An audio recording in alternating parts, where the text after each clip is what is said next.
Tá ótimo. Pois então, Lucas, eu até te agradeço aí a compreensão.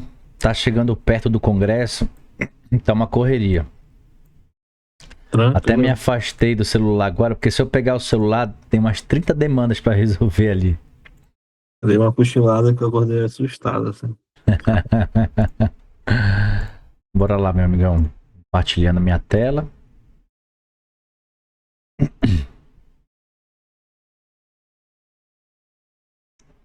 Pra gente começar a nossa apresentação de hoje.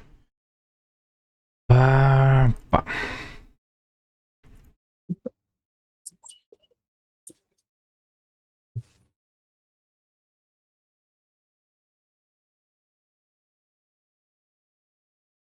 Deixar isso aqui rodando em segundo plano. Não, ainda não. Não. Sim. Não. Sim ou não? Decide aí. O quê? Não sei, fala sim ou não. Sim. Achei. Então sim. Pera aí.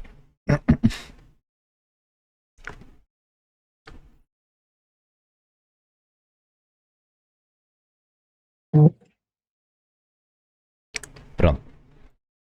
Vou deixar isso aqui em branco só para se destacar mais. Isso. Só para ficar um pouco diferente da apresentação.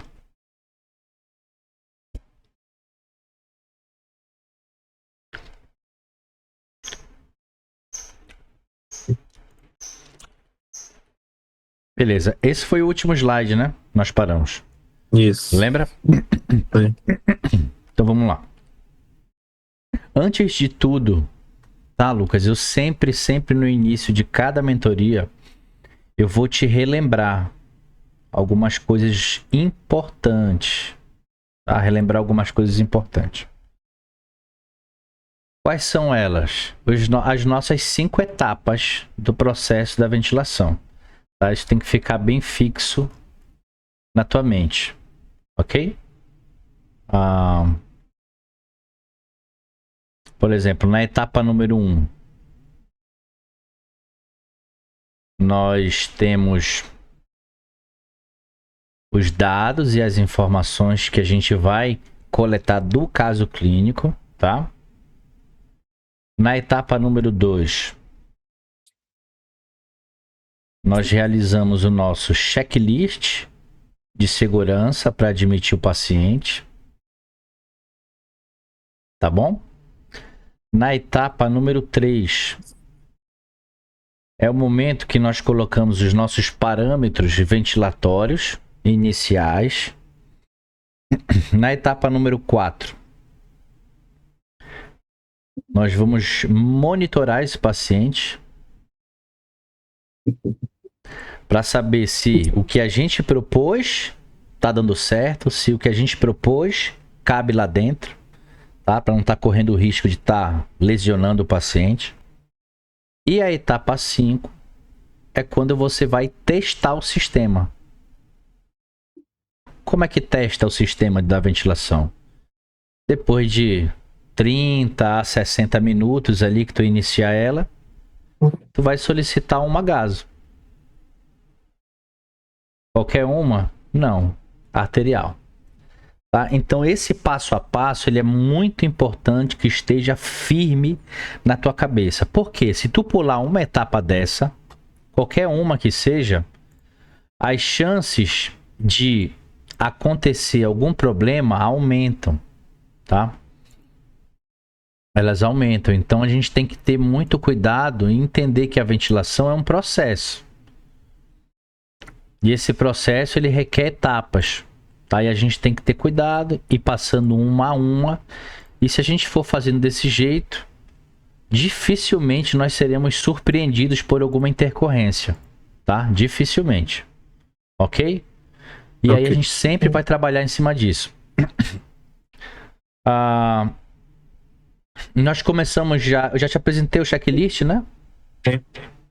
Já? Cheguei a aprofundar o tema do caso clínico? Ainda não, né? Não, não. Lá nas atividades de fixação a gente vai fazer isso com mais maestria, com mais profundidade. Hoje eu vou começar a falar disso aqui, ó. Tá bom? Beleza. Vou começar a falar sobre a parte dos parâmetros e entender esse layout. A gente tem uma apresentação principal que vai rodar em paralelo, que é essa aqui, tá? E nós temos o nosso ventilador mecânico que a gente já vai ajustando aqui ao mesmo tempo, para entender o processo. Antes de tudo, eu vou pedir que tu baixe no teu celular um aplicativo que se chama PhysioTools. Tem ele? Sim. Ótimo, maravilha. Teu celular tá próximo a ti? Tô usando ele. Tá usando para ter aula, né? É. Tá. Talvez tu precise utilizar ele também para mexer ali rapidamente no aplicativo e tu volta para aula, tá? Beleza. Então, quando eu olho para uma tela, né, de um ventilador mecânico, eu tenho várias informações nela, tá? Diversas informações, vários números. A distribuição deles nem sempre vai ser igual, isso depende de cada modelo, marca de ventilador. As cores vai ser diferente, os gráficos vão ter ordem e cores diferentes. Isso é o estilo de cada ventilador.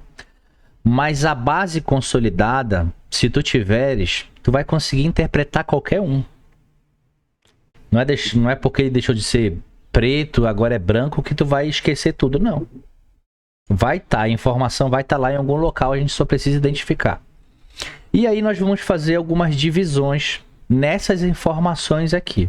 Os gráficos escalares nós já falamos a respeito, né? Sim. Já falamos, tá? E eu vou me aproveitar do modo VCV para estar iniciando essa discussão sobre o layout do ventilador. Quando eu olho agora para os números, eu tenho duas classes de números. Eu tenho duas classes de informativos. Eu tenho variáveis que são diretas e eu tenho variáveis que são indiretas. O que é uma variável direta? É aquilo que eu olho, toco e mudo. Por exemplo, se eu não gostar desses 390, quiser aumentar, só basta eu tocar nele, aumentar e confirmar diretamente. Assim eu faço com todas as demais. E geralmente essas variáveis diretas, elas ficam na parte de baixo do ventilador. Então cada módulo abre as opções de variáveis diretas aqui. E as demais, Walter, esses demais valores que aparecem aqui, elas são as variáveis indiretas. Eu não consigo tocar, por exemplo, no pico direto e mudar ele. Não consigo fazer isso. Eu não consigo tocar direto na saturação e mudar ela. Não consigo. Como é que esses números se alteram? Com base no resultado da tua ventilação. É como se fosse uma resposta ao que tu estás propondo. Tu propõe algo, o paciente vai receber aquilo de um jeito e aqui tu vai ter o resultado disso. Então essas variáveis indiretas são outras variáveis que a gente tem que avaliar também numa segunda etapa. Elas sempre ficam aqui à direita? Não. Tem ventilador que distribui aqui por cima. Tecma, né? Tem uns que jogam até um pouco aqui na esquerda. Então isso vai de ventilador. Tem ventilador que coloca poucas na tela principal e eles disponibilizam uma segunda tela que tu abre com toda a monitorização lá. É estilo, entendeu? De cada ventilador. Beleza? Beleza. Show. Então agora a gente vai começar a falar das variáveis que são diretas para ser didático da esquerda para a direita. Tá ok? Pode falar. Manda no aplicativo, deixa eu tentar baixar aqui no tablet. PhysioTools. Quer que eu escreva para ti? Pera aí. Ó. Physio, né? De físio.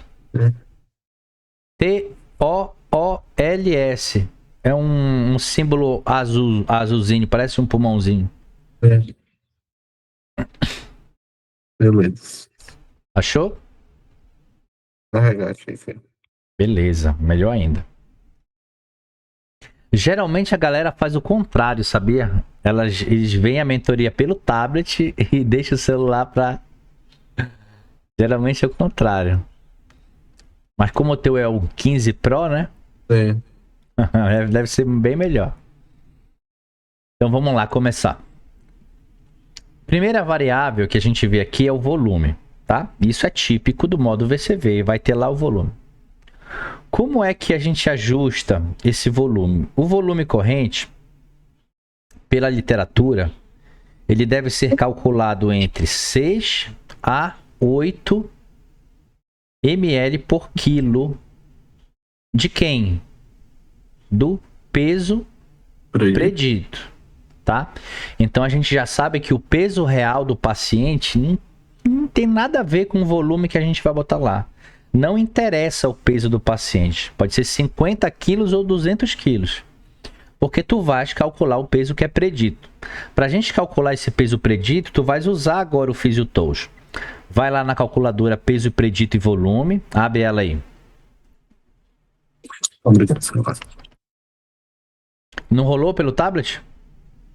Como eu liguei agora, ele tá meio paysandu. Não, Pai Sandu tá dando uma vida. Físio.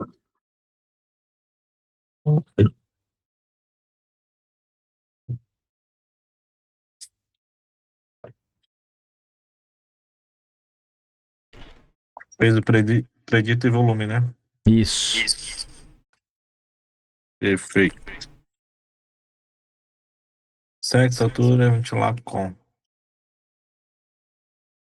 Beleza, qual a primeira pergunta que ele te faz? Qual sexo?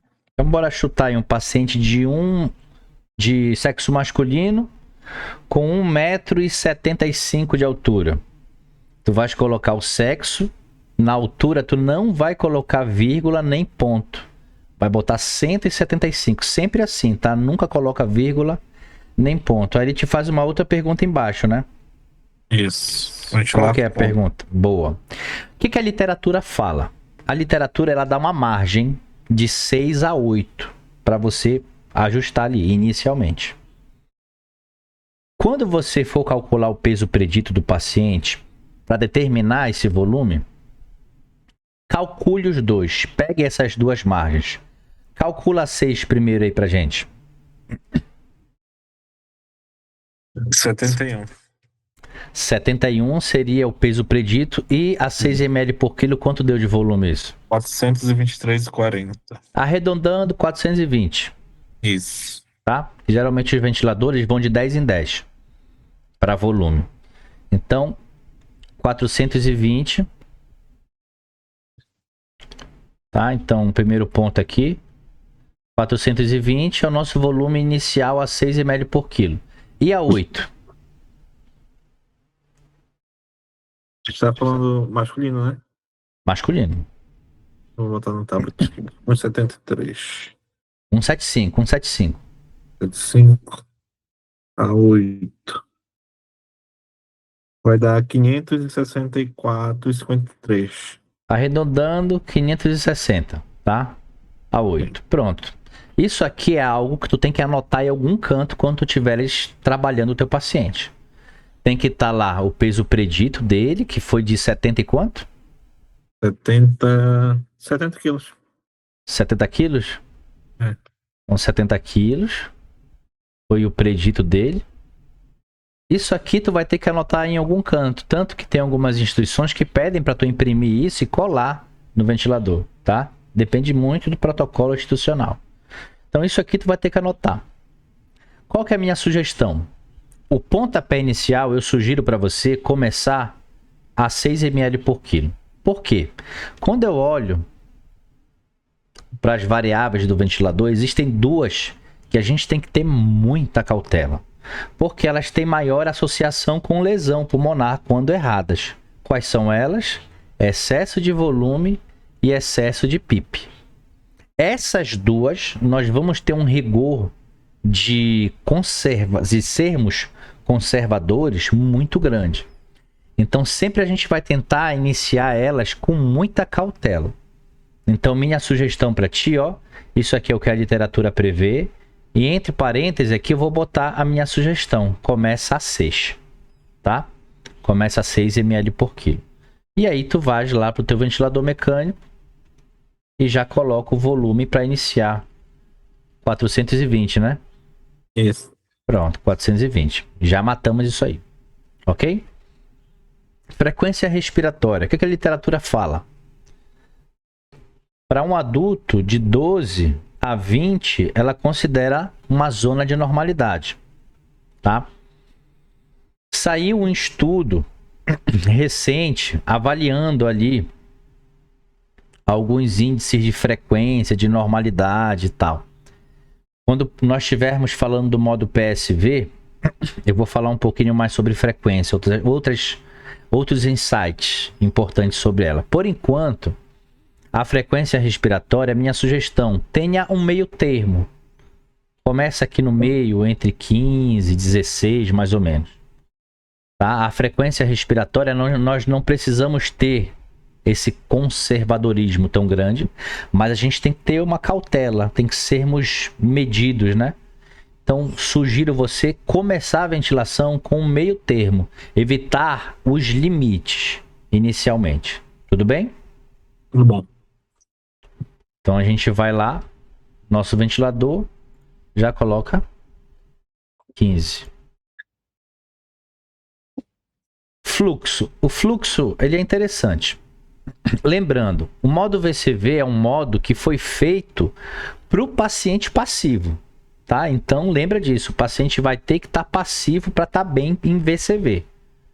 Paciente ativo em VCV são algumas raridades e algumas exceções que fogem à regra geral, tá? Mas de uma maneira geral, ele não vai se adaptar bem no modo VCV. Não é impossível, mas no mínimo vai ser extremamente desafiador para ele. Tá?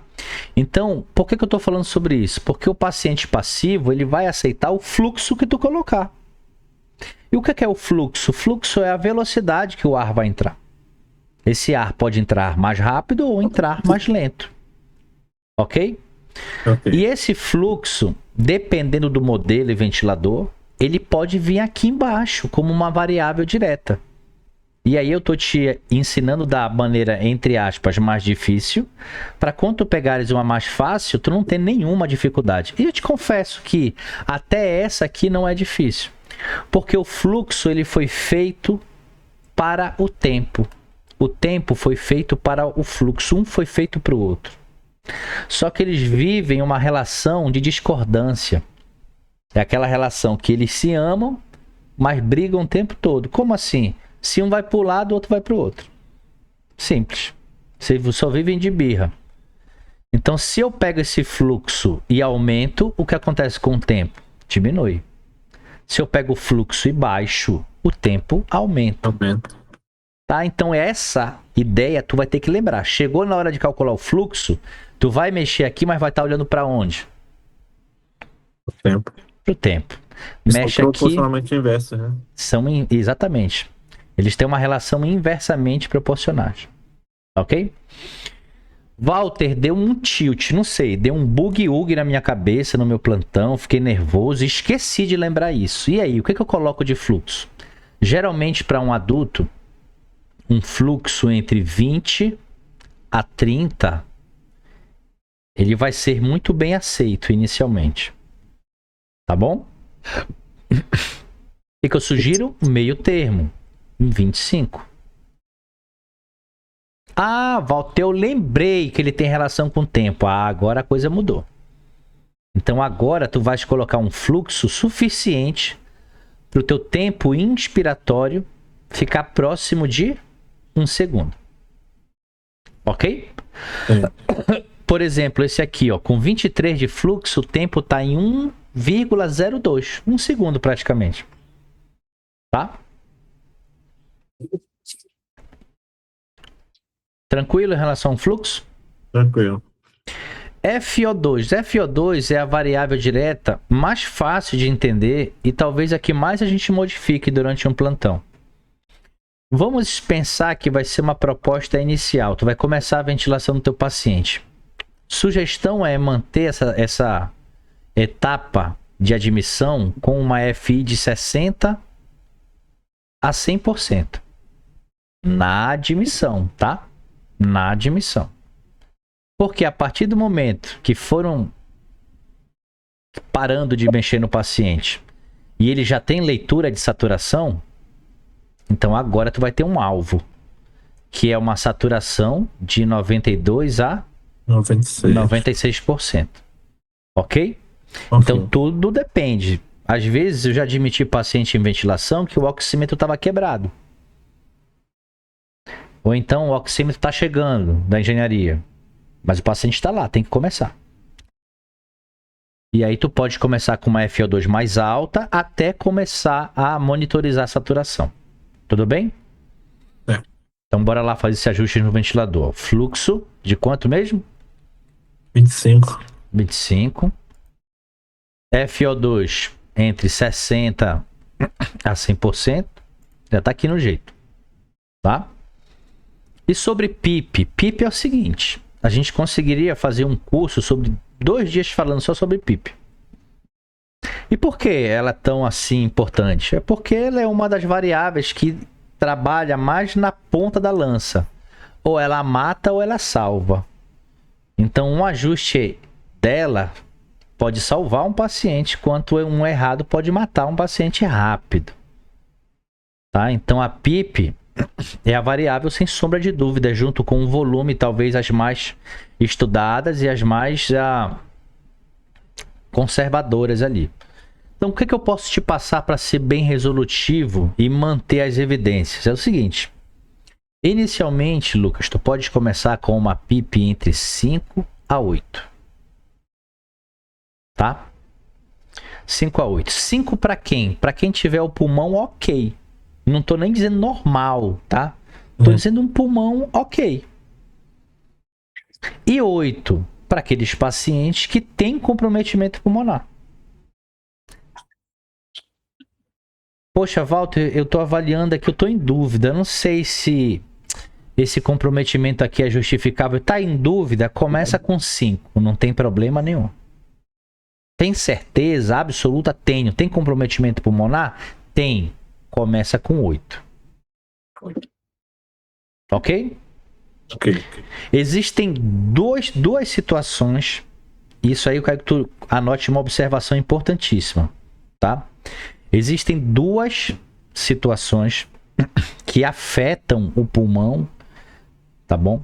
De uma forma ali direta ou indireta, mas que apesar de comprometer o pulmão, não justificam aumento de PIP. Quais são as únicas 2 situações? Primeira delas, derrame pleural não drenado. Então, se alguém justificar que tem que aumentar a PIP porque tem um derrame pleural ali, o aumento da pressão não vai expulsar um líquido que está fora do parênquima pulmonar, que está ali num espaço extra, intrapleural. Aquilo tem que ser drenado, ou se o médico julgar que não precisa drenar, tem que esperar o corpo reabsorver. Então, aumentar a PIP não diminui derrame pleural, tá? Outro ponto, e esse até mais importante, pneumotórax não drenado. Todo paciente com pneumotórax ou suspeita de precisa de uma avaliação de um torácico e dreno. Só o fato dele estar na ventilação mecânica aumenta o risco de agravar esse pneumotórax muito rápido. Ah, esse pneumotórax aqui tá ponto, esse pneumotórax aqui tá pouco, não precisa de dreno não. Não, precisa sim. Basta que ele esteja em ventilação, basta que ele esteja sob pressão positiva, precisa de dreno. Tá? Então, se não tiver drenado, não aumente PIP. E se essa PIP estiver mais alta e você viu o pneumotórax, reduza para 5 até medidas médicas. Tá bom? Beleza. Tirando essas 2 é isso. Tá? A última variável... Tá. Bora escolher um exemplo para o nosso ventilador lá, para o nosso caso. E aí? A gente vai escolher um paciente com ou sem comprometimento pulmonar? Raiz, é logo começar logo com terror. Bora logo começar com 8, que é imaginar um paciente que tem comprometimento, tá? Então já botamos 8 aqui. Nosso caso aqui que a gente está criando, tá bom? Beleza. A última variável é a onda de fluxo. E essa é a mais fácil de ajustar. Porque todas as diretrizes normativas, orientações práticas, papers, guidelines, tudo que tem relação com ventilação mecânica, orienta que a gente mantenha o fluxo quadrado para ter uma melhor medida da mecânica ventilatória. Então, o fluxo quadrado ou fluxo constante, que também pode ser chamado desse jeito. Tanto que tem alguns ventiladores mecânicos que quando você coloca em VCV, ele já vem automaticamente com esse padrão de onda e não deixa nem tu mudar. Tem alguns ventiladores que são assim. Tá? Tu pode ser surpreendido em algum outro ventilador? Pode. Olha, por exemplo, esse aqui, ó. Ele te dá 3 opções de onda diferentes. Quadrada, descendente, bem descendente. Tem outros ventiladores que te mostram a ascendente, outros a senoidal. Para o paciente, Lucas, não vai fazer nenhuma diferença, porque ele vai estar passivo. Entendeu? Então o fluxo vai ser entregue e ele vai estar passivo, ele não vai reclamar disso. Passivo não, tá? Olha o nome, passivo. Passivo não reclama de nada. Só que pra gente que vai ter que monitorizar essa mecânica faz diferença. Então, para tu evitar retrabalho, coloca no fluxo quadrado e passa por isso. Entendeu? Para não ter problema. Tranquilo até aqui? Tranquilo. Beleza, e a gente vai ligar o ventilador aqui, ó. Pronto. Tá aí nosso paciente ciclando. Ok? Beleza. Apareceram já as variáveis aqui, ó. As variáveis indiretas, tá? Que vai ser nossa próxima etapa de discussão. Ficou alguma discussão a ser feita aqui? Ficaste com alguma dúvida sobre alguma variável dessa? Como ajustar? Não. Não? Não. Beleza. Para ficar bem firme os processos, já te falo que a etapa 3 nós finalizamos. Então aqui já foi feito, aqui já foi feito e agora a gente vai começar essa aqui. E essa aqui, Lucas, é muito importante. Porque depois que tu faz todos esses processos, no decorrer dos teus plantões, nos outros dias, a gente só fica nela. Todas as outras já passou. Agora é só monitorizar o paciente. Tá? Então ela é muito importante, eu coloquei as principais variáveis aqui para a gente entender. Das indiretas, partindo lá de cima até aqui embaixo, primeiro a pressão de pico. A pressão de pico, lá nos alarmes, a gente já até se antecipou, né? Lá nos alarmes nós colocamos um limite dela que tem que ser menor que 20, né? 40, tá? Menor que 40. Essa monitorização, Lucas, isso aí tem que estar brilhando na tua mente. Cada variável dessa, tu saber exatamente o limite. Tá bom? E a gente anota quanto tá e checa. Então aqui, pico 21, checado, tá? Checado. A próxima variável é a pressão de platô. Tá bom? Pressão de platô. A pressão de platô, ela tem um detalhe. Ela precisa de uma manobra para aparecer. Ela não vai aparecer de graça no ventilador. Por exemplo, olha aqui, o nosso ventilador rodando lá. E se tu notares, olha a pressão de platô quanto é que tá. Tá vendo aí? Não. Bem aqui, ó.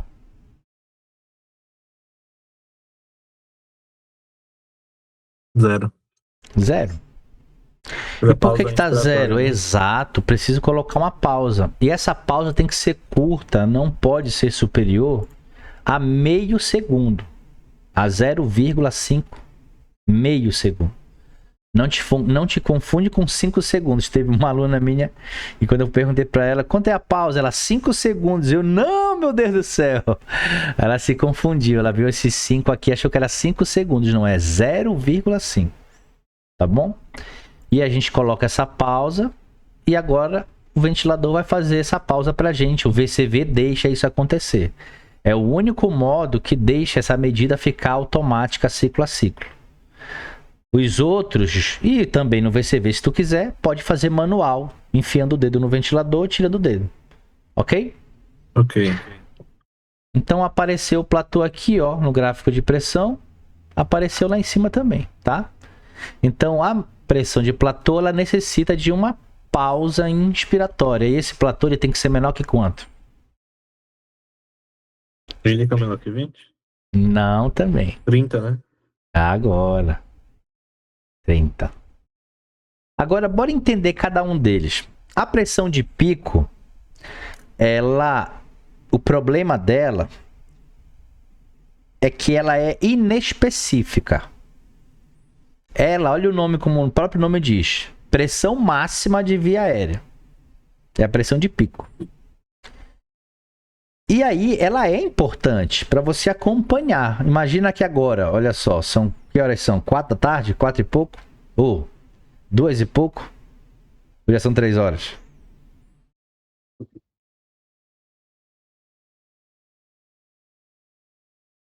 É, 3 e 12.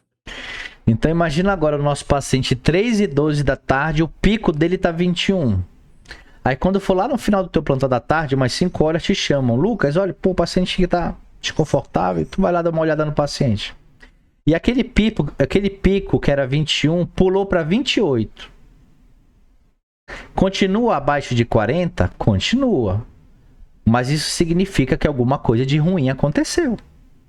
Não é só porque está abaixo de 40 que é bom. Como é que estava antes? Então, nessa parte de monitorização, o importante é o comparar. Porque vai chegar no final do teu plantão, tu vai saber se tu estás entregando um paciente melhor ou pior. Por mais que as medidas limites estejam garantidas. Tá bom? É a mesma coisa que tu tem quantos quilos agora? 93. 93, né? Dia 9 de julho. Aí tu tá ali te controlando e tal. Tá de férias.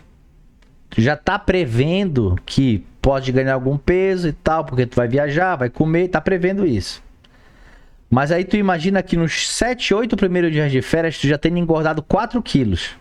Isso não vai te assustar? Vai. Vai. Por mais que o teu alvo ali, teu peso, tu esteja 10 quilos abaixo do teu alvo, mas tu engordar 4 quilos em 8 dias, já vai te preocupar. Ah, mas eu tô abaixo ainda. Sim, mas é preocupante já. É um alerta. E isso aqui é importante na monitorização. Não basta a coisa só estar abaixo do limite. Não, como é que estava antes? Ah, eu não sei porque eu não anotei. Por isso que essa fase de monitorização é importante. Porque você vai ter que anotar. Tu vai conseguir comparar de um dia para outro o paciente. Ah, hoje ele está com 21, amanhã subiu para 36. Pô, alguma coisa aconteceu. Só que a pressão de pico sozinha, ela não vai conseguir te dizer o que aconteceu. Ela precisa do platô junto. A pressão de pico acusa 2 problemas. Anota aí. Primeiro deles, aumento de resistência. Esse é o primeiro. Tá bom? Ok. O segundo deles é diminuição da complacência.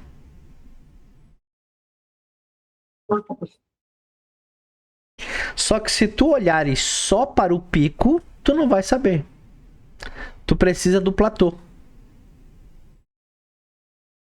A pressão de platô, ela consegue de forma aproximada estimar a pressão intraalveolar. É preciso isso? Não. Mas à beira do leito, de forma não invasiva, é o único recurso que eu tenho para estimar, para sugerir o que sobra dentro do alvéolo. Quando você tem um aumento do pico junto com o platô, os dois aumentaram juntos, significa que a complacência piorou. Quando o pico sobe sozinho e o platô fica lá embaixo, significa que a resistência aumentou. Então tu só vai saber isso tendo os dois. Só o pico não vai adiantar. Ok? Ok. Então, platô aqui, ó, 19, checado. Saturação. O que a literatura nos recomenda, tá? Saturação. Inicialmente, e até que se prove do contrário, todo paciente em ventilação mecânica, tu vai ter um alvo de 92 a 96. Poxa, Walter, mas me ensinaram que o paciente DPOC, o paciente de SARA grave, pacientes mais graves, saturam de 88 a 92. Tá errado isso? Não, tá certo. Mas isso é uma informação e uma certeza que requer um tempo de trabalho no paciente. A gente está falando aqui de pontapé inicial. Então, até que se prove do contrário, ele vai começar com 92 a 96. O tempo vai te dizer se tu vai ter que trabalhar com uma zona permissiva para esse paciente. Por exemplo, aqui, ó, 92 a 96, olha como está saturando esse paciente. Consegue ver aí? 39? Quanto? 39. 39. Então, o que eu tenho que fazer diante disso? Lá no ventilador, tenho que pegar essa FO2 e subir. Eu vou subir quanto? Não faço ideia. O suficiente para encaixar entre 92 e 96. Tá? Essa é a ideia. Tudo bem? Tudo bem. Próxima variável importante, frequência respiratória total. Por que é importante nós compararmos? Porque é outra forma de tu avaliares se o paciente tem ou não participação na ventilação. Então, 15 é o que eu programei, é o que você programou. E 15 é o total. Então, na hora que tu fores evoluir, tu vai colocar lá FR 15/15. Então, o primeiro número representa a que tu programou e o segundo número representa a total. Se tu veres um paciente assim, é outra forma de tu avaliares e constatares que ele está totalmente passivo. Se caso tivesse um númerozinho a mais aqui, 16, em algum momento que tu não pegou aqui, ó, tu não tá vendo isso acontecer, mas em algum momento, de repente, há 5, 10 segundos atrás, que tu não olhou para a tela do ventilador, ele deu uma respirada e tu não viu. E na hora que tu olhou, não tem ciclo ativo. Mas o ventilador vai captar. Entendeu? Ele consegue espaçar um pouco mais essa margem de avaliação. E aí é uma maneira bem bacana de tu avaliares também se esse paciente tá ou não passivo, tá ou não ativo na ventilação mecânica, tá bom? Beleza. Tempo inspiratório, tá? Tempo inspiratório. A literatura para um adulto define que 0,8 a 1,2 é considerada de uma zona, né, aceitável para um adulto. Então, tu vais tentar trabalhar e encaixar o teu tempo ou encaixar o teu fluxo para que o tempo ins fique nessa janela. Preferencialmente, já te dei uma sugestão, né? 1 segundo. Tá? Preferencialmente, encaixe em 1 segundo. Tudo bem? Tudo bem. Relação índice e eixo. Para que serve a relação índice e eixo? Para nada. Esse número que aparece aqui, ó, ele não representa absolutamente nada. Walter, tu tá destruindo com a minha formação. Me ensinaram que tem que ser de 1 para não sei quanto, paciente DPOC tem que ser 1 para não sei quanto, paciente não sei o que tem que... Gente, isso é um absurdo. O que a relação é importante? Para tu avaliares se tudo que entra tem tempo para sair. É simples, é isso. E quando você tem um ventilador com gráficos, tu não precisa de número para avaliar a relação. Só basta que tu olhe para o gráfico. E qual dos 3 gráficos que tu vai olhar? O de fluxo. Tu vai identificar o gráfico de fluxo.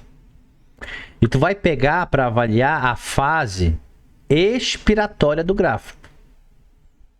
Tu já sabe disso. E se esse gráfico ele consegue ter tempo de voltar para a linha de base, significa que o pulmão teve tempo de exalar todo o ar que entrou. E se isso estiver acontecendo, eu te pergunto, a relação tá boa ou tá ruim? Tá bom. Tá boa. E tu precisou fazer alguma matemática para ter ideia disso? Não. Não precisou. Então, volta me ensinaram que a relação tem que ser 1:2, tem que ser, não interessa, tu tem que botar uma relação que dê tempo pro ar sair, simples. Então, na hora que chegar a vez da relação, o que tu tem que lembrar? De pegar o teu olho e olhar pro fluxo expiratório. E se ele retornar para a linha de base, significa que a tua relação tá boa. Bora falar do ruim. E se por acaso não retorna para a linha de base? Vou fazer aqui o gráfico, tá? Vamos imaginar que o pico de fluxo ex veio até aqui. Tem um achatamento, uma fase mais lenta e um novo ciclo começando aqui. Vamos imaginar que foi isso que aconteceu, tá? Então tu percebes que bem aqui, ó, não deu tempo, né? Deu tempo pro ar voltar, sair tudo? Não. Não deu tempo. Isso aqui nós chamamos de auto-PIP. Se caso isso estiver acontecendo, eu te pergunto, tua relação tá boa ou tá ruim? Tu vai falar, tá ruim? Como que eu consigo melhorar esse tipo de problema? Depende do paciente, mas eu vou te falar de uma forma geral. E o raciocínio bem lógico, tá? Se o paciente está tendo dificuldade para soltar todo o ar porque não está dando tempo, nós temos várias opções para ajustar isso. A primeira delas é diminuindo a própria quantidade de ar. Não estou falando que eu faria isso, tá? Estou falando das possibilidades. Se tu diminui o volume corrente, vai entrar menos ar, consequentemente vai ser menos ar para sair. Talvez dê para sair tudo aqui. Outra forma de corrigir isso. Uma frequência respiratória muito perto uma da outra dificulta isso aí. Talvez diminuir a frequência respiratória pode resolver. Outra forma, aumentar o tempo ex. Mas aí a gente tem um problema. Eu tenho esse botão no ventilador, tempo ex, aqui embaixo? Não tem. Mas eu tenho um inch, ou alguém que representa ele, aqui no caso o fluxo, né? Se eu diminuir o inch, consequentemente sobra mais para o ex. Então essa é outra forma de melhorar e otimizar ali ajustes para auto-PIP. Então te falei 3 coisas. Então auto-PIP nós podemos resolver de 3 formas. Eu posso resolver diminuindo o volume corrente. Posso resolver diminuindo a frequência respiratória. Posso resolver diminuindo o tempo inch. Essas são as formas mais simples de resolver. O que eu faria? Primeiro, se eu tiver margem, primeira coisa que eu faço é isso aqui. Então vamos dizer que o teu tempo era 1 segundo. Opa, dá para reduzir até 0,8 para um adulto aí, tranquilo. Eu baixaria logo para 0,8. Chegou em 0,8, não resolveu? Então olhe para a frequência. Quanto é que tá a frequência? Tá 20. Poxa, eu vou baixar para 18. Bora ver como é que fica.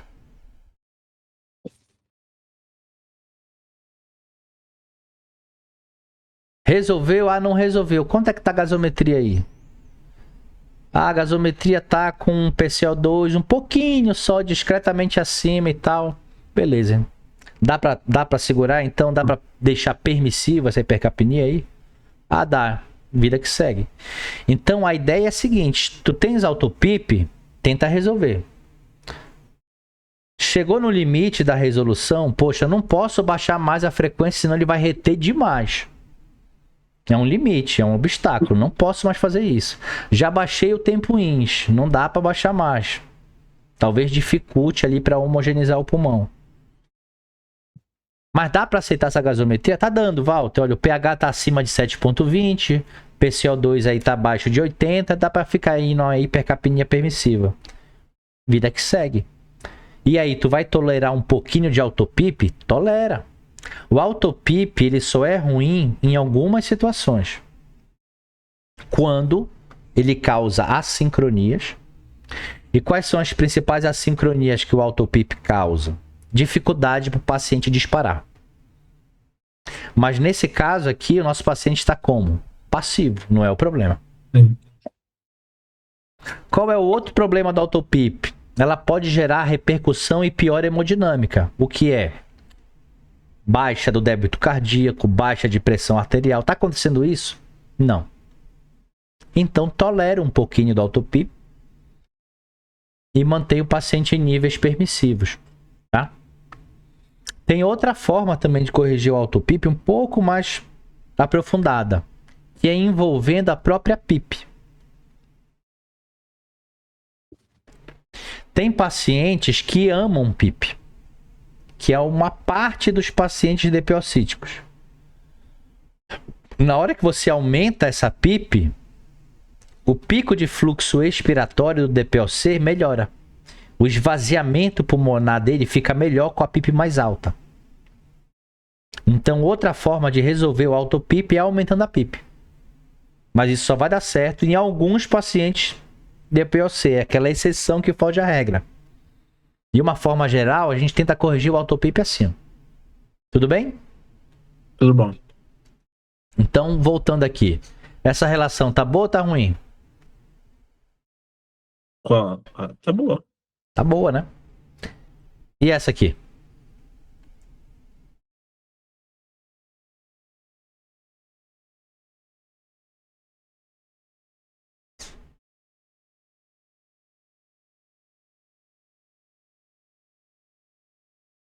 Para onde tu tá olhando? Fluxo. E aí, como é que tá o fluxo expiratório? Volta ou não para a linha de base? Não volta. Não volta? Ele não tá voltando aqui para a linha de base? Tá. Tá, isso aí tu não pode ter dificuldade, tá? Então, olhou pro gráfico de fluxo, cadê a fase ex dele? Tá aqui, ó. Ela vai e volta para a linha de base, ó. Tudo isso aqui tá encostado na linha de base, ó. Sobra e muito tempo aqui.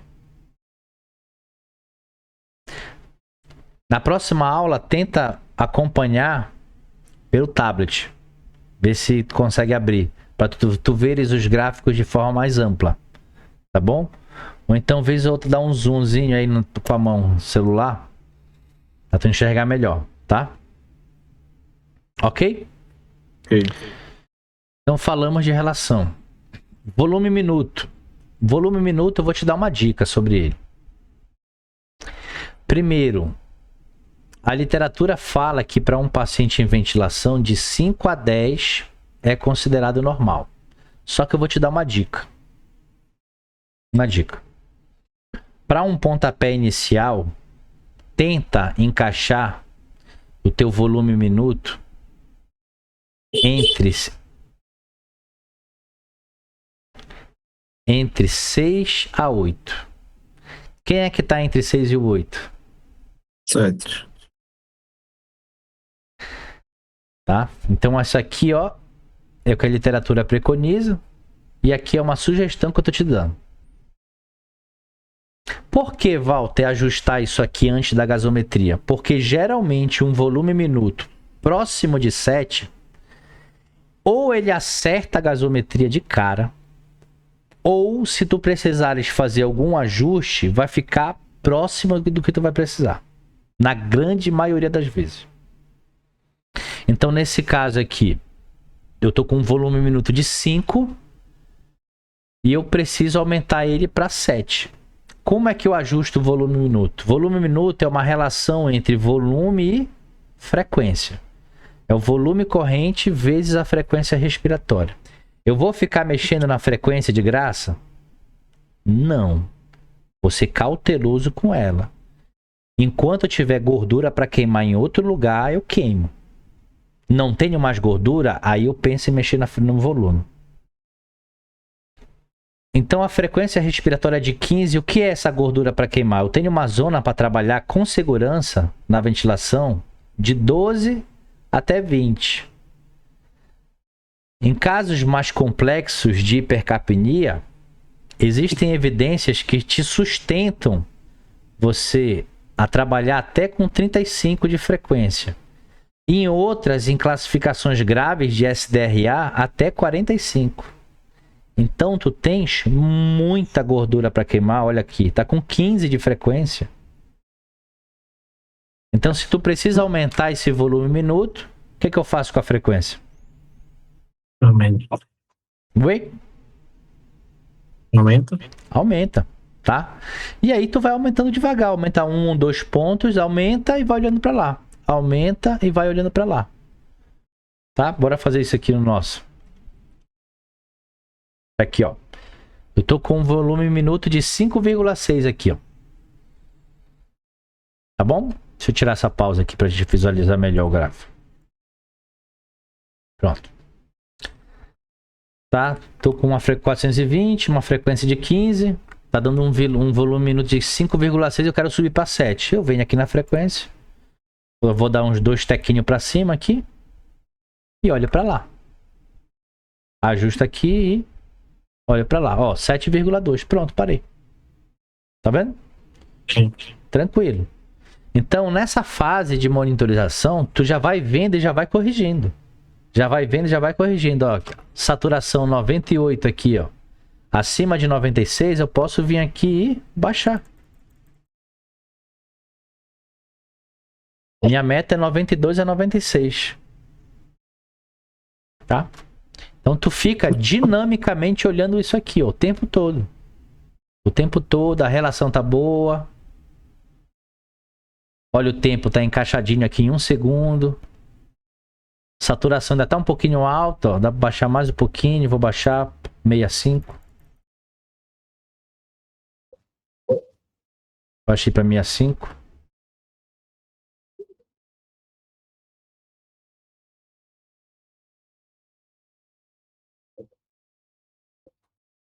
E tu vai fazendo tudo de forma dinâmica, vai fluindo isso aqui. Já ajustei o volume minuto e a gente chega nas últimas 2 variáveis aqui para serem analisadas, que é o volume que entra e o volume que sai.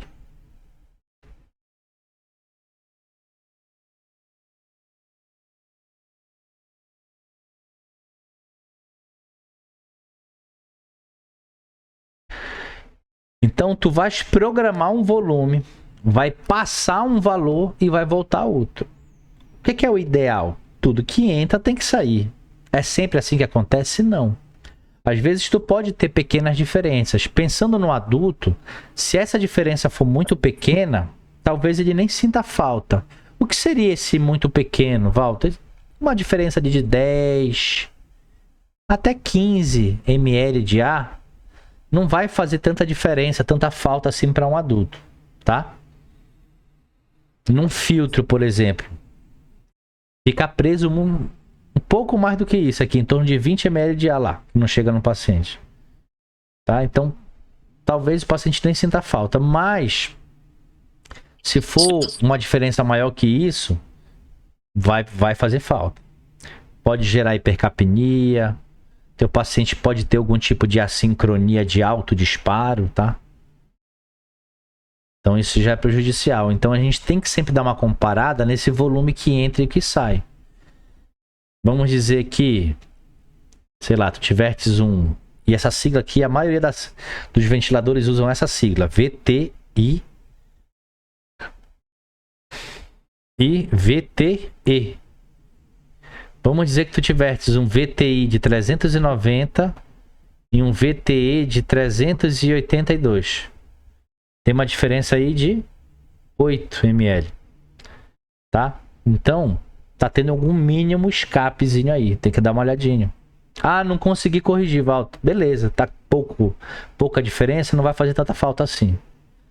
Mas se tu já tiveres alguma coisa assim, ó, por exemplo, 360, 90 indo e 60 voltando.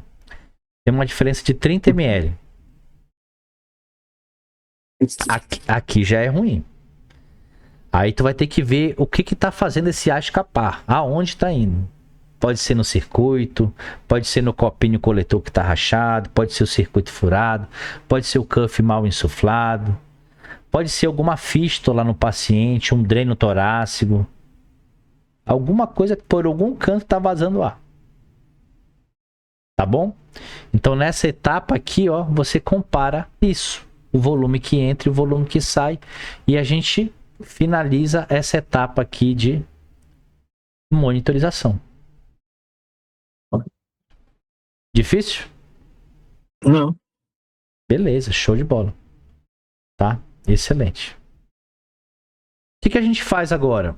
Aguarda 30 minutos, pelo menos 30, 60 minutos. Aguarda para quê? Para poder testar o sistema e entrar nessa última etapa aqui, ó, que é o teste, que é a gaso. Quando tu tens o resultado de uma gasometria dentro de um cenário de passividade, tu tem 3 possíveis resultados que estão aqui, um desses 3, e tu vai ter que te encaixar e ver onde tu está, onde é que tu estás. Tu podes ter ajustado um volume minuto ali na máquina que proporcionou um equilíbrio do PCO2. E se isso estiver acontecendo, o teu sistema está equilibrado. Sugestão, mantenha. E o que é um equilíbrio? É um PCO2 de 35 a 45. É evitar a alcalose ou a acidose respiratória. Poxa, Walter, eu errei. Não ficou encaixado aqui entre 35 e 45. E agora? Errei. Então, os sistemas de desequilíbrio são possivelmente esses dois. Ou tu vai ter esse aqui da direita, que é quando o PCO2 agora está abaixo de 35. Se isso estiver acontecendo, é uma hipocapnia ocasionada por uma hiperventilação. E aí a gente precisa corrigir essa alcalose respiratória. Como que eu faço isso? Sugestão, reduza a frequência. Lembra, se tiver gordura para queimar, queima a gordura da frequência. Poxa, Walter, não veio esse problema não, veio esse outro aqui, que é ainda pior, a hipercapnia. Então, o que é a hipercapnia? É o acúmulo do PCO2, é quando ele vier acima de 45. Se tu tiveres isso acontecendo, tu ajustartes uma combinação de parâmetros que está hipoventilando o paciente. Como é que eu corrijo isso? Dentro desse cenário de acidose respiratória, aumentando a frequência respiratória. Tá? Então esse esquema aqui, Lucas, ele vai te ajudar muito. Primeiro tu vai entender o que está acontecendo. Bora fazer isso aqui, tá?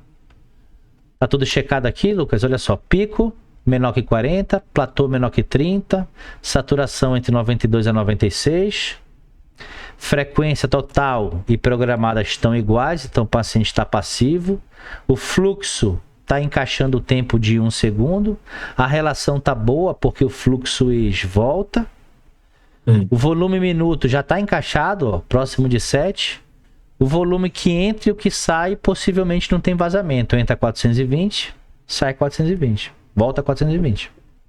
Então, monitorado. Deu 1 hora, gasometria. Bora pedir essa gaso aí.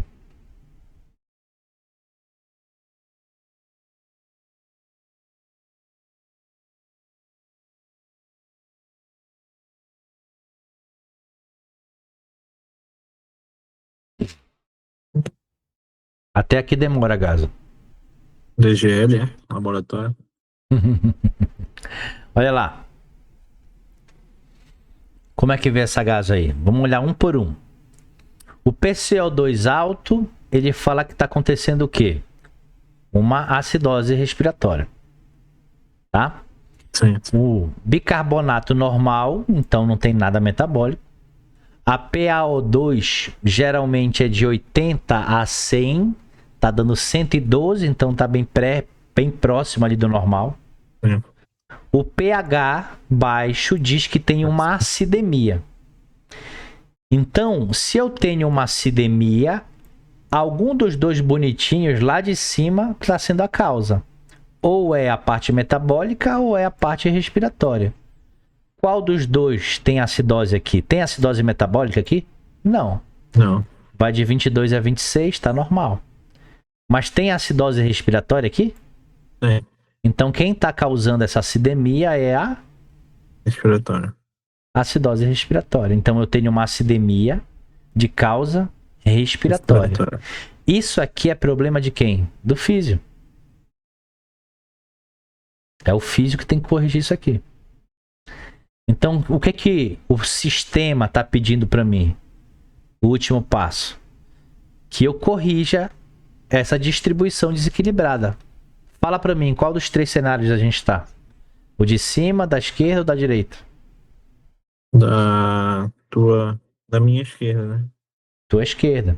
O que eu preciso fazer para resolver esse problema? Aumentar a frequência. E aí a gente vem aqui na frequência. Temos até, com segurança, até 30, 35 para aumentar se precisar. Mas eu vou devagarzinho. Tá? 23. Vou botar... Quer 23? Vamos botar 23 aqui.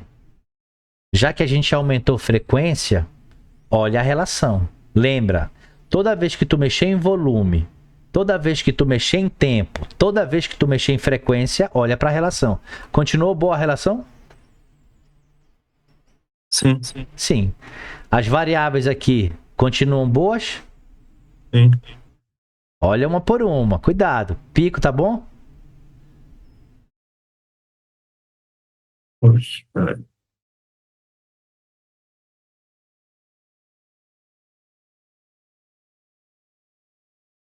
Tá. Platô, tá bom? Tá. E a saturação? Tá ótimo. Não, tá horrível. 90. Passou 2. Passou. Isso muito preocupante. Porque o corpo, Lucas, ele não consegue se adaptar ao excesso de oxigênio. Ele não se adapta. Sim. Tá? Vai ter efeito deletério, com certeza. Agora, na falta... F2, né? Boa! Vou dar um tequinho para baixo aqui, ó. Tá em 65, eu vou baixar para 60. Baixei um pouquinho. Frequência total e programada estão iguais, continua passivo, o tempo tá 1 segundo. Ó, a relação tá 1 para 1,6. Ai, meu Deus, não pode acontecer isso. Por que não? Olha lá pro gráfico, tá boa ou tá ruim a relação? Tá bom. Tá boa. Volume minuto, a gente teve que aumentar para 9, né, por causa da gasometria. E não tem vazamento. Checamos, ver que passou rápido a monitorização? Sim. Então vamos pedir uma última gaso aqui.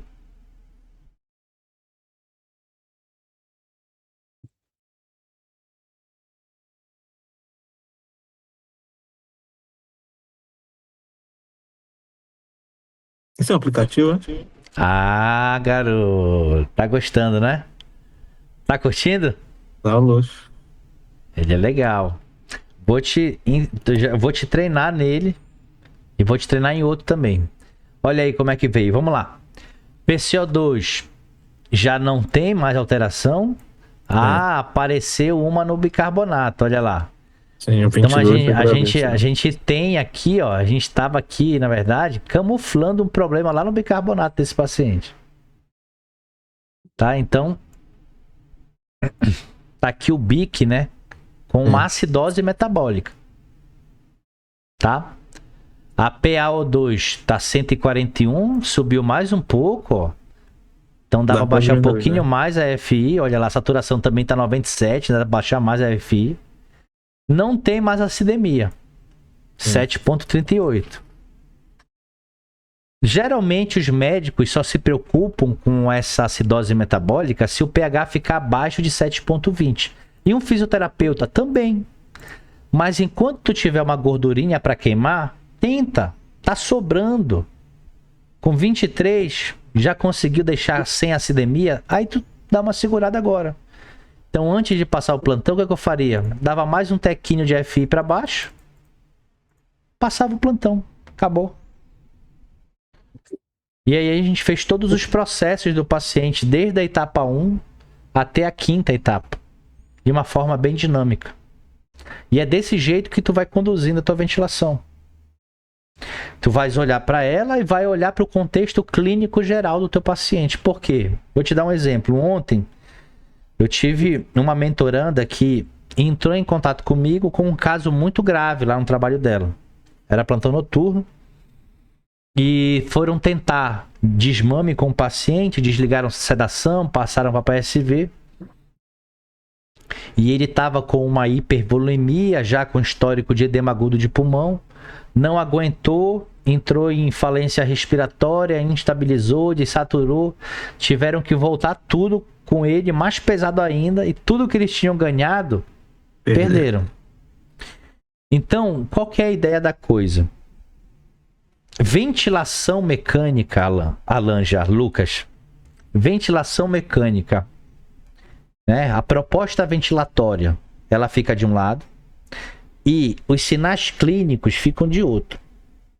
E esses dois aqui, ó, tem que andar juntos, porque se um for para o lado e o outro for para outro, a corda vai estourar. Então, tu não podes propor desmame para um paciente se o diagnóstico dele de base não tiver resolvido.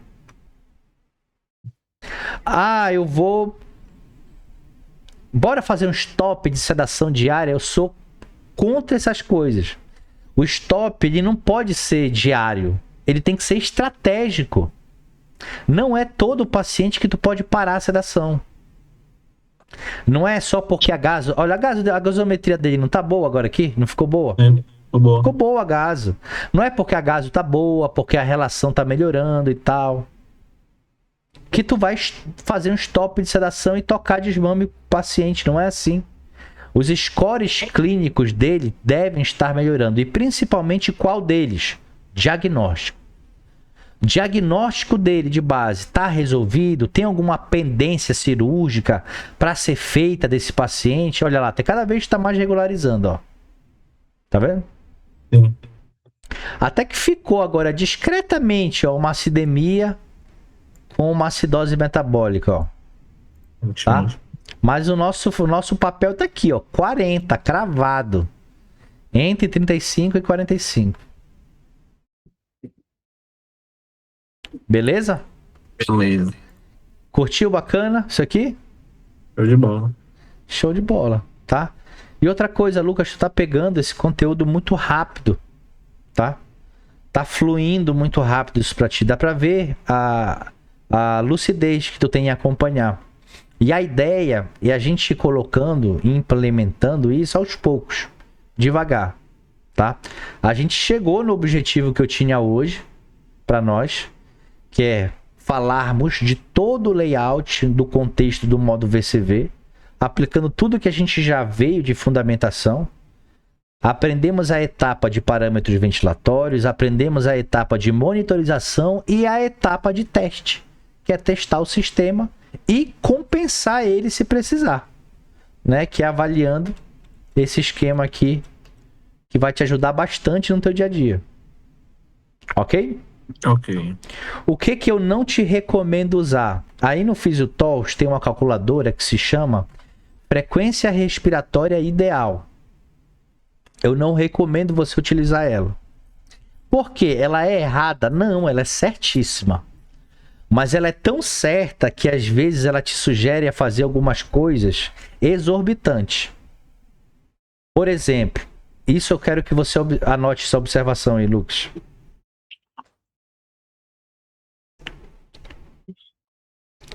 Qual que é uma margem segura para eu trabalhar, uma zona segura para eu trabalhar minha frequência respiratória? Lucas, coloca aí. De 12 a 30. Isso aqui é evidência, Walter. Tá dentro dela, mas isso é uma sugestão minha. Porque existem evidências, Lucas, que te sugerem que você ajuste a frequência até 8, 10. Se tu fizeres isso aí no teu dia a dia, vão logo te chamar de doido. Tô sendo sincero contigo. Olha, chegou o revolucionário aí da UTI. E tu vai ter um desgaste emocional e psicológico tão grande para justificar isso. e talvez nem valha a pena o desgaste. A literatura te dá base para aumentar essa frequência até 35, 45 em casos graves de SARA. Só que se tu fizeres isso, olha, já vem aí o mão pesada. Lá vem o mão leve. Vão te zoar dentro da UTI. Então, se tu chegou em 30 e a coisa não ficou pelo menos perto de ser resolvida, não é 35 nem 45 que vai resolver, amigo. Tem que ver outras medidas clínicas, talvez, para solucionar o problema do paciente. Então, 12 a 30 é uma zona que, se tu trabalhares nela, ninguém vai te chamar de louco. E tu vai entregar bem, vai performar com o teu paciente. Tudo bem? Bem. O problema dessa calculadora é que às vezes ela te sugere umas zonas de frequência assim: 7, 9, 40, 45 de frequência, 36. Ela te sugere isso. Então não utiliza isso. Vamos dizer que tu queira só de curiosidade utilizar ela e ela te sugeriu lá 34. Quanto é que tu vai colocar na verdade?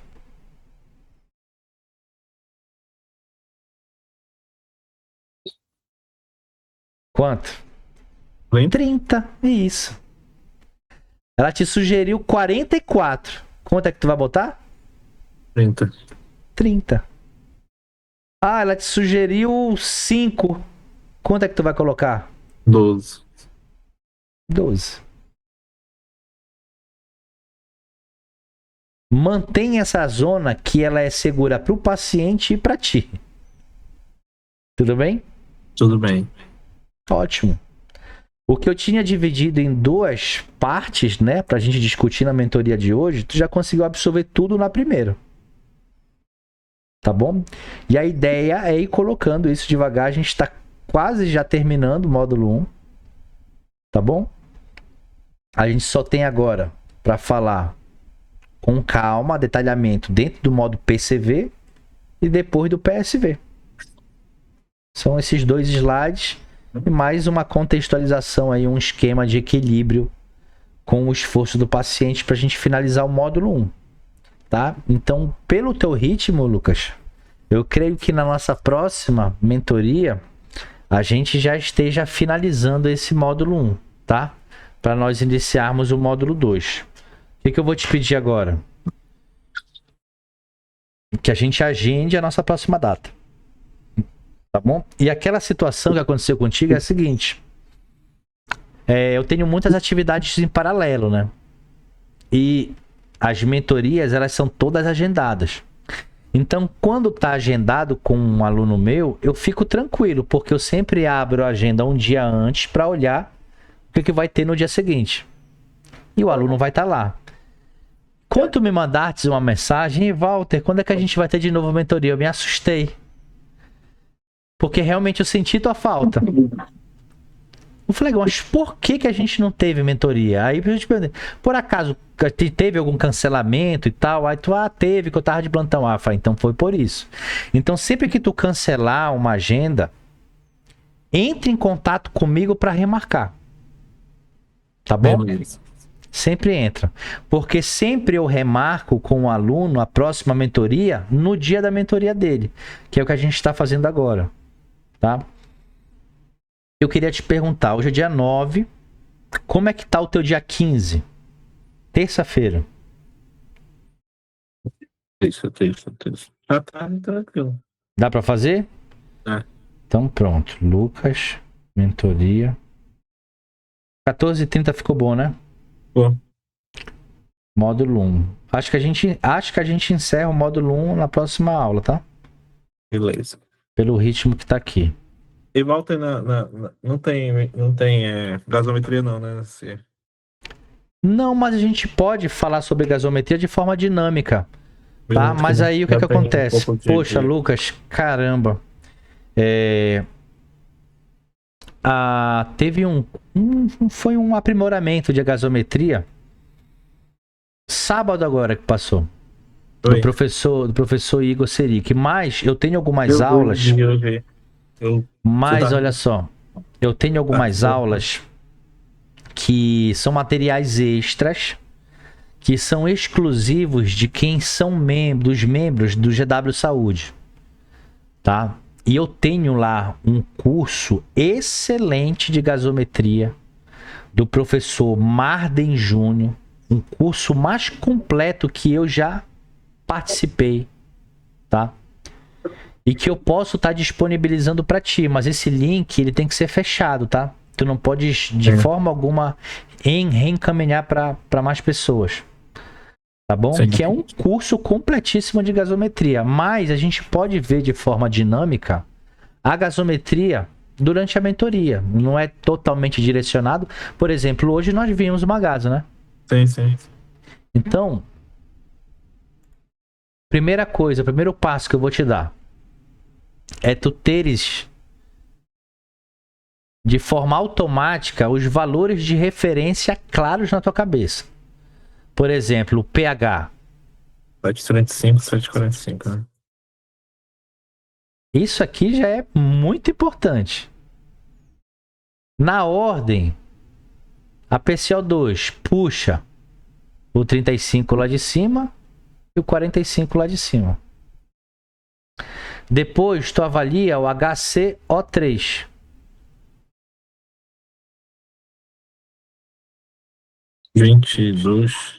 Geralmente 22 a 26, mas depende muito do laboratório, mas geralmente é isso. Beleza?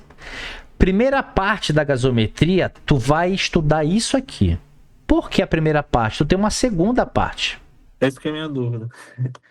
Porque em algumas coisas aí já vem um PO2 e depois TCO2, né?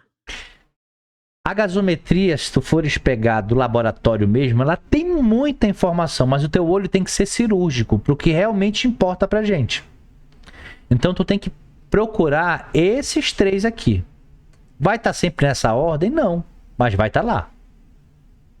Então tu vai ter que procurar esses três aqui. A PaCO2 seria o carbono. É o CO2 normal, Sim. tá? E o HCO3 é o bicarbonato, pode ser chamado de BIC também. Esse aqui, quem é responsável é o físio, e esse aqui, quem é responsável é o médico. Sim. Tá bom?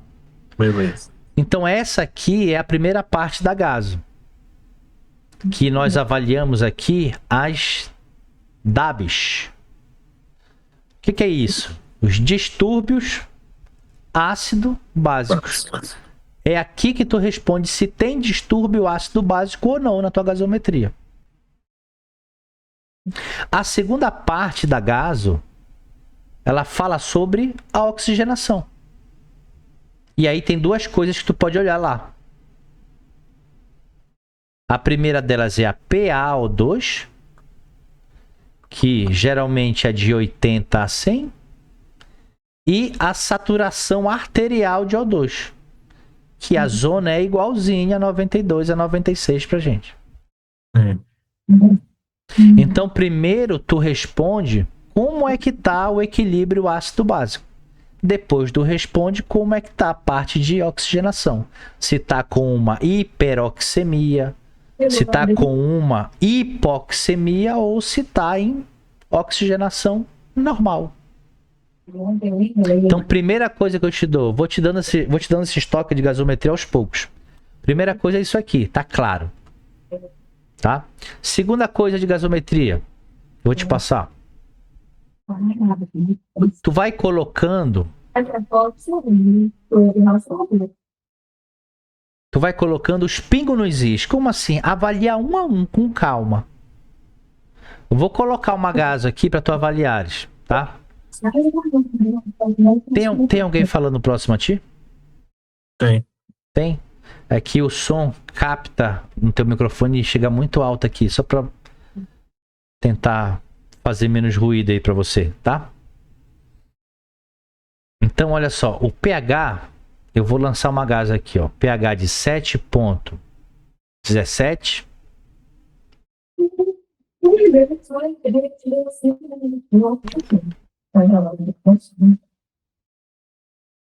PCO2 66.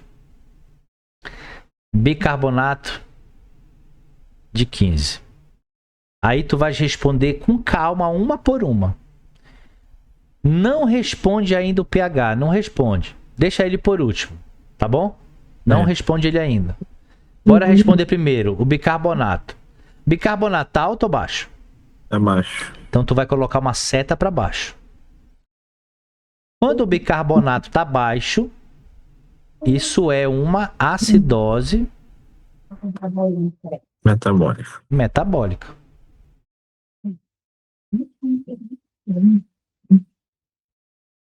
Ok? Ok. PCO2 tá alto ou baixo? Tá alto. Quando o PCO2 está alto, o que é isso? Alcalose. Não. É uma acidose respiratória.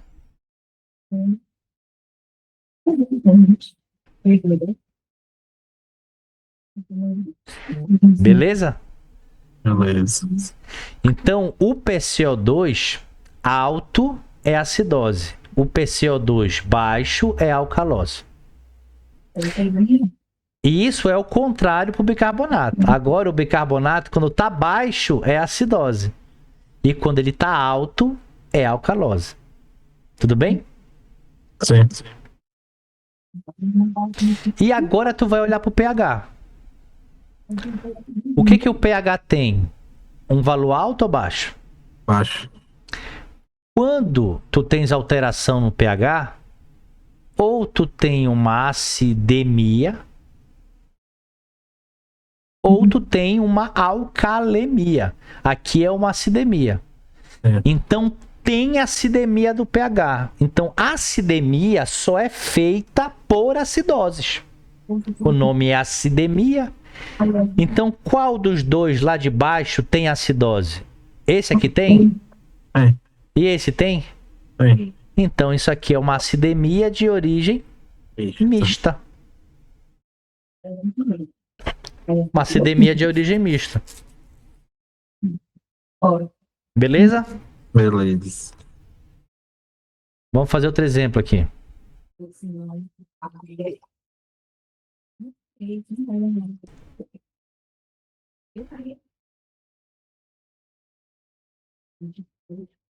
Vamos lá. pH 7,52. PCO2 29. Bicarbonato 32.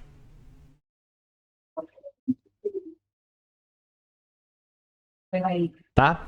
Vamos lá, com calma. O pH é o último que a gente vê, tá? Sim. Bora ver os dois bonitões aí. Como é que tá o PCO2? Alto ou baixo?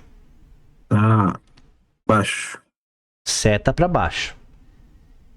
Então, PCO2 para baixo, isso aqui é uma alcalose respiratória. Bora ver aqui agora. Alto. Bicarbonato, tá alto ou baixo? Alto. Então, bic alto é uma alcalose metabólica. Tá bom? Esse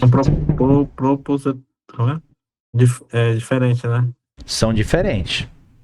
Tá? São diferentes. Beleza? São diferentes. Então já avaliaste os dois lindões aqui. Bora ver lá o pH agora, se tem acidemia ou alcalemia. Tá alto ou baixo o pH? Alto. Tá alto. Então se tá alto é uma alcalemia. Alterações do pH tem dois nomes. Ou é alcalemia ou acidemia. Alcalose, acidose, isso são termos que se aplicam ao PCO2 e ao bicarbonato. Tudo bem? Tudo bem. Então, tu tens uma alcalemia. Então, alguma alcalose está provocando isso. Qual dos dois lá embaixo tem alcalose? Os dois. Então, tu tem uma alcalemia de origem Isso. mista. Entendeu mais ou menos o esquema? Então, no caso, o HCl3, o bicarbonato, acompanha, tipo, como se fosse proporcional ao pH. E, Não o, é, não e é, inversamente não ao é assim, contrário, ó. Ah, tá, repete de novo o que tu falou. o HCl3 é proporcionalmente igual, como se fosse o pH e Eu a consegui respiração. entender o que tu quer dizer. E tu tá certo, é isso mesmo, tá? O bicarbonato, ele influencia o pH de forma diretamente proporcional. Sim. A influência dele é essa, tá bom? A influência dele é essa.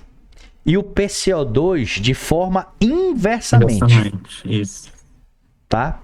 Então é isso mesmo, tá certinho. É essa a ideia. Ok? Beleza. Beleza? Beleza. E isso assim tu vai fazendo devagar. Vai fazendo devagar. Vai criando exercícios para fazer. E isso é uma visão que eu sou bem sincero contigo. Tu sabendo classificar desse jeitinho aqui com calma, é mais do que suficiente para tu trabalhar no dia a dia. Só que aquele curso que eu vou te disponibilizar agora, ele é muito mais completo do que isso. Tá? E é muito bacana também, porque tu consegue aprofundar mais. Eu vou te disponibilizar ele também aqui no final da mentoria. Tudo bem?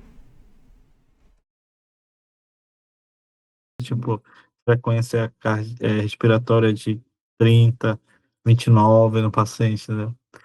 Aí o paciente é um paciente bem crítico.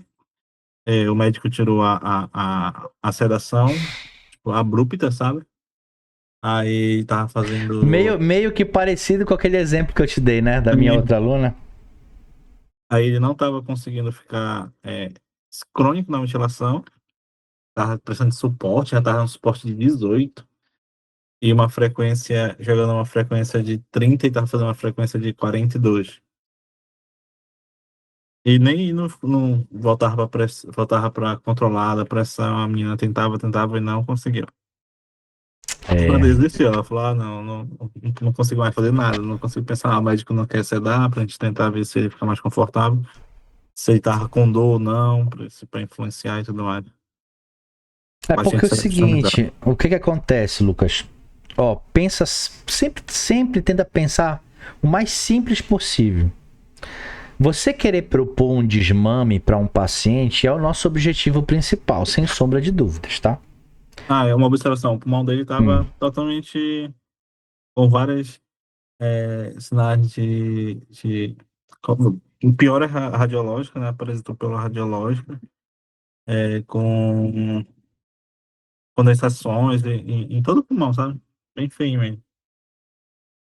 Então, assim, quando você dá sinal verde para um paciente, é a mesma coisa que tu teres um filho e confiar nele para ir sozinho pro colégio.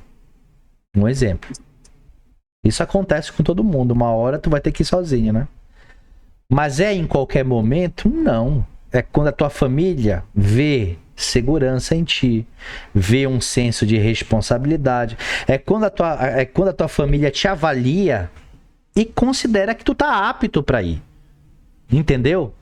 Tu é treinado, tu é conduzido aí por aquele percurso. Não é de um dia para o outro. Então eu não sou a favor desse stop diário de sedação. O stop de sedação ele tem que ser estratégico. Por quê? Imagina só. Teu filho não tá preparado, tu vai falar pra ele, olha, hoje tu vai sozinho, tá aqui teu dinheiro, pode ir. E o moleque vai pra rua. Sabe-se lá se ele vai conseguir voltar pra casa, pô. É a mesma coisa de um paciente. Então, o paciente, você dá a carta verde pra ele, pro desmame, é você colocar a responsabilidade nele, porque você tá avaliando que ele já tá apto pra tomar conta da respiração dele. Se você faz isso com várias brechas e lacunas não preenchidas, vai dar ruim. Vai dar ruim. Então, para você propor um desmame, o teu paciente tem que estar, no mínimo, com o diagnóstico dele estável, elucidado, ou já em melhora clínica. A gente fala diagnóstico, o diagnóstico basal já em remissão. Os scores laboratoriais dele tem que estar pelo menos estáveis, não estou nem dizendo melhorados, estáveis. O balanço hídrico dele tem que estar já neutro, porque se esse teu paciente está fechando um balanço, que é a infusão de volumes e saídas, né? Se ele estiver retendo mais do que está conseguindo eliminar, na hora que ele começar a fazer força, essa hipervolemia, ela acaba afetando o pulmão, e o pulmão parece uma esponja. Ele encharca mesmo. E já era. E ele começa a fazer lesão auto-infligida, fazer mais esforço.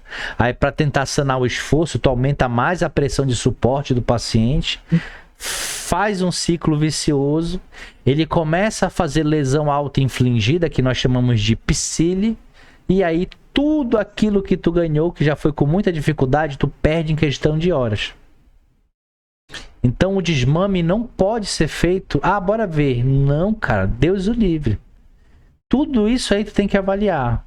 Imagem, raio-x, como é que tá melhorando, tá segurando, tá piorando, do balanço, os scores clínicos, diagnóstico basal dele, foi resolvido? Não, tá esclarecido? Não. Tem pendência, tem cirurgia para fazer e tal. Tudo isso tem que ser levado em consideração. Quando tudo tá redondo, aí sim tem uma luz que acende. Acho que tá na hora de começar a diminuir a sedação gradualmente. Imagina o paciente que ficou por muitos dias sedado profundamente e do nada é desligado a sedação. Aí esse cara vai acordar louco, pô. Eu não sou a favor da redução brusca de sedação. Não sou. A não ser que seja para um paciente neurológico, entendeu? Neurocrítico, que já está fora de risco, totalmente o neuro já liberou desmame. Aí dá para progredir mais rápido isso aí. Mas eu sou a favor de uma redução progressiva da sedação. Vai reduzindo aos poucos, vai reduzindo aos poucos. Vai substituindo uma sedação por outra. Para o paciente não ter um... Exato, para o paciente não ter um despertar difícil. E talvez você perder aquilo ali. Tá? Mas essas experiências que tu tá tendo, cara, são absurdas. Entendeu? Aproveita mesmo, tá fazendo a mesma coisa que eu fazia. Me metia em noturno, entrava nos hospitais dentro da mala dos meus amigos, sabia? Era. Eu saía do carro, um quarteirão antes, eu saía do carro, entrava na mala, aí eles passavam na portaria e tal, entendeu? Aí eu saía já lá dentro do estacionamento. Aí teve uma vez que eu fiz isso com um amigo meu. Aí ele, olha, Walter, tu vai ficar nessa UTI aqui e eu vou pra outra. Beleza. E eu começava a atender os pacientes. Aí eu lembrei, a minha mãe, na verdade, minha mãe lembrou que eu tava sem a chave de casa e ela ia sair. E aí o que é que ela pensou? Poxa, vou lá deixar a chave pra ele, né? Aí ela chegou lá nesse hospital, falou meu nome e tal, e os caras, não tem não, esse nome aqui e tal. Não é, ele veio pra cá, ela já começou a achar que eu tava mentindo, dizendo que eu tava num canto e pra outro. E ela me mandando mensagem e tal, eu tava atendendo, eu não tava vendo, né? Aí o cara da recepção, não, bora ligar lá pra UTI. Olha, tem um profissional assim e tal. Aí, não, tem uma físio aqui, tu não quer falar com ela? Deixa eu falar com ela, perguntar. Aí atendeu uma fisioterapeuta, ligaram pra uma outra UTI, que não era a que eu tava, nem a que meu amigo tava. Aí a físio do setor, oi tal, olha, tem uma mãe aqui atrás do filho, que o filho é fisioterapeuta aí, veio deixar uma chave, não sei o que e tal. Mas como é o nome dele? Walter. Aí a menina, Walter? Não, tem fisioterapeuta não, mas ela jura que ele tá aí e tal, não sei o que. Aí sabe o que a físio fez? Não, libera a entrada dela aqui que eu vou receber ela. Aí lá vai a mamãe, cara, entrando no hospital pra me entregar essa chave. Aí a menina se apresentou pra ela. Aí ela, não, peraí, venha comigo aqui, vamos ver se a gente acha ele. Aí ela foi lá na outra UTI, deu de cara comigo, sabe? Me pegou no flagra que eu tinha estado escondido com um amigo meu, né? Aí eu pedi desculpa e tal, tudinho. Aí, resumo da obra, nunca mais eu fui. Mas eu fazia essas missões aí, cara, e é isso mesmo, entendeu? Acho que tu tá no caminho certo, aproveita. Melhor forma de aprender é essa. E aquela tríade que eu te falei, cara, é a mais pura verdade, tá? Dedicação, estudo e trabalho. Se tu deixar de fazer um dos três, tu vai levar uma rasteira na tua vida. Se tu começar a te dedicar agora, aí começa a pintar trabalho, tu para de estudar, uma hora tu vai cair. E outras pessoas mais preparadas que tu vão engolir esse mercado de trabalho e tu vai ficar de fora. Aí às vezes a pessoa só estuda muito, mas não tem coragem de correr atrás. Não adianta. Então, tu tem que manter esse padrão. É difícil pra todo mundo. Pra ti é difícil, tu tá cansado aí, vai dormir agora, vai descansar. Entendeu? Mas tu tá aqui estudando e finalizando mais uma mentoria. É isso, cara. Acho que tá muito bom, o caminho é esse.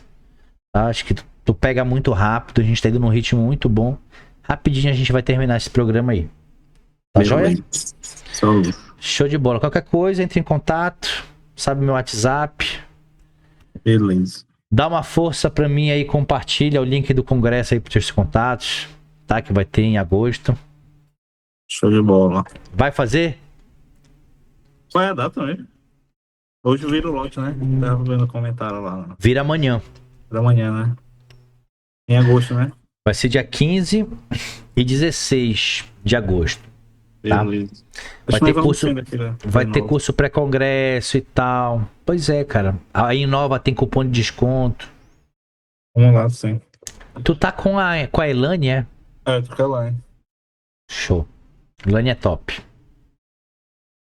Beleza, meu amigo. Tudo certo, então. Até terça-feira, né? Aí Tá joia, então. Um curso lá pra me dar uma olhada. Agora, antes que eu esqueça. Beleza. Tá bom? Tchau, Um abraço, Luca. Tchau, tchau.